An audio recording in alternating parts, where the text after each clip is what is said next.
Baoyu and his Jade. Cao Shui-qin's novel Dream of the Red Chamber is a famous work of Chinese fiction set during the era of the Qing dynasty, which tells the story of a prophetic boy named Baoyu who was part of a wealthy family. The story is rich with symbolism throughout, and the author uses motifs to connect characters, places, and events to contemporary Chinese culture and tradition. Early on in Dream of the Red Chamber, there is a description of a stone that fell from the heavens when the sky was said to be under repair.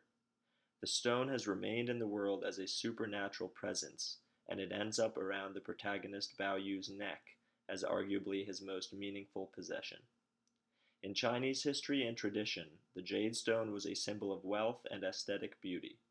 Owning a jade typically indicated affluence, and in the case of Baoyu, this holds true, as he is part of a rich and powerful family while in possession of it.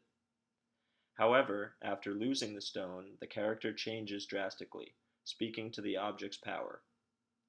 Baoyu's jade encourages self-reflection and strongly influences the character's perception of reality, and this influence ultimately determines his fate. In the novel's first chapter, the stone has a dialogue with a monk, revealing its ability to speak.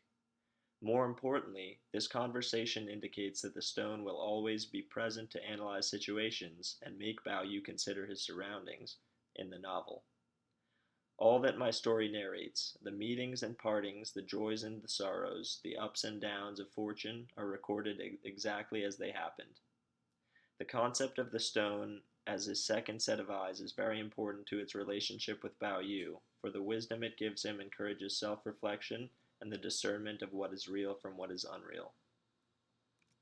The stone is most involved in the blurring of the lines between fiction and reality, and accordingly, Cao Shui-qin intended for readers to be uncertain in their analyses of the text, just as Baoyu is occasionally uncertain of the difference between reality and fiction, in part because the stone commingles them. Uncertainty in the concept of questioning reality is particularly relevant when Baoyu's dream takes him to the land of illusion.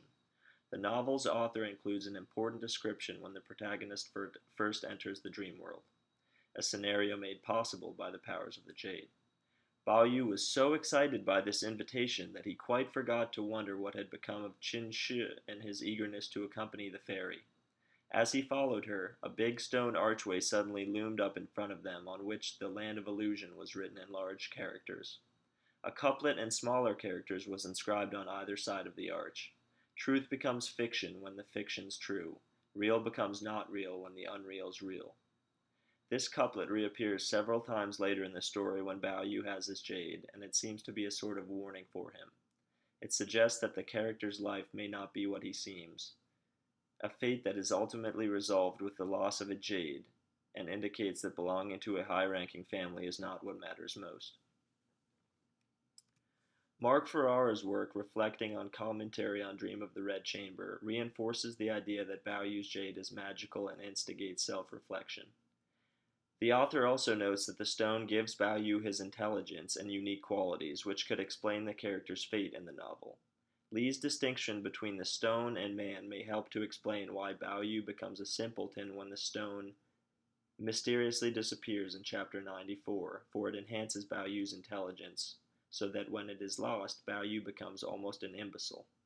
Ferrara is reflecting on the idea that the Jade Stone gives Baoyu his intelligence and affects his personality, and this theory is well in line with the aforementioned idea that Baoyu is changed by the Jade.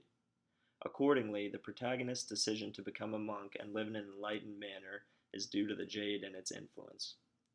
In the end, Baoyu's Jade enabled him to see the materialistic and social climbing tendencies of his family.